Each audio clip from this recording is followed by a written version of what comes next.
শোককে শক্তিতে পরিণত করে সামনে এগিয়ে যেতে হবে বলে মন্তব্য করেন জিয়াউর রহমান ফাউন্ডেশনের ভাইস প্রেসিডেন্ট ডাক্তার জুবাইদা রহমান। মাইলস্টোন ট্র্যাজেডি নিয়ে আয়োজিত এক স্মরণ সভায় কথা বলেন তিনি। আহতদের সাহস ও দৃঢ়তা থেকে নতুন প্রজন্মকে শিক্ষা নেওয়ার আহ্বানও জানান তিনি। বিস্তারিত আফরাত জেমিনের রিপোর্টে।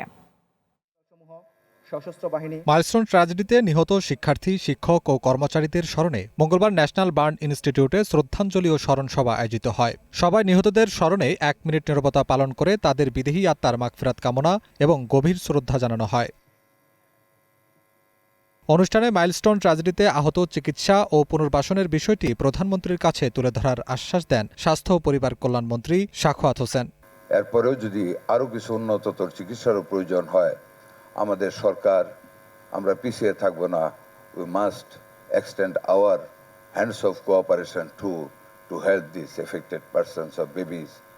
তাদের জীবনের উন্নতির জন্য এবং রিহেবিলিটেশনের জন্য যদি কিছু করতে হয়, ইনশাল্লাহ আমরা আমাদের সরকারের পক্ষ থেকে করব। প্রধান অতিথির বক্তব্যে জিয়াউর রহমান ফাউন্ডেশনের ভাইস প্রেসিডেন্ট ডাক্তার জুবাইদা রহমান ক্ষতিগ্রস্তদের প্রতি সমবেদনা জানিয়ে বলেন, সংকটের মধ্যেও আহতদের সাহস, মানবিকতা ও সহমর্মিতা ভবিষ্যৎ প্রজন্মের জন্য অনুকরণীয় হয়ে থাকবে। স্মৃতিতে ভয়াবহতা নিশ্চয়ই এখনো ভীত করে, কিন্তু শঙ্কা ভয়কে জয় করে সাহসিকতার সাথে আপনারা যেভাবে দৃষ্টান্ত স্থাপন করেছেন, দেশ ও জাতি নিশ্চয়ই জানায় কৃতজ্ঞতা, সহমর্মিতা, অভিনন্দন।